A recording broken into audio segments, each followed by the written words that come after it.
عليكم ورحمة الله وبركاته. بسم الله والحمد لله والصلاة والسلام على رسول الله وعلى آله وصحبه أجمعين. أما بعد. Respected Ustads, honorable judges, parents and all my dear friends. Today I am very happy to join with you because we are celebrating the birthday of our beloved leader Prophet Muhammad sallallahu alaihi wasallam. In this auspicious occasion, I would like to share some thoughts on the topic Prophet of Mercy. May Allah bless us. Amen. First of all, I praise Allah the Almighty, who blessed me with this golden opportunity to speak in front of you. Alhamdulillah.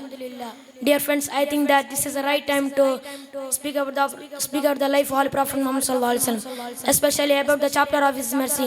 Allah the Almighty says, "Wama arsalnaka illa rahmatil lil alamin." I have sent Prophet sallallahu alaihi wasallam to you only as the mercy for the world.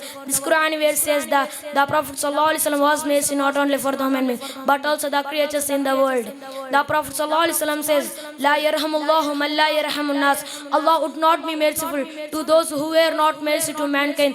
This is most relevant event according to the conduction of the world. Now we should understand that this is the right time to follow the path of Prophet sallallahu alaihi wasallam.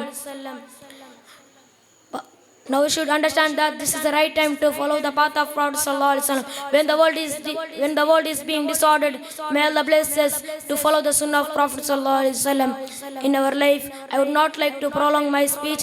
I will conclude wa akhir da'wana alhamdulillahi rabbil alamin. Assalamu alaikum. Wa alaikum assalam.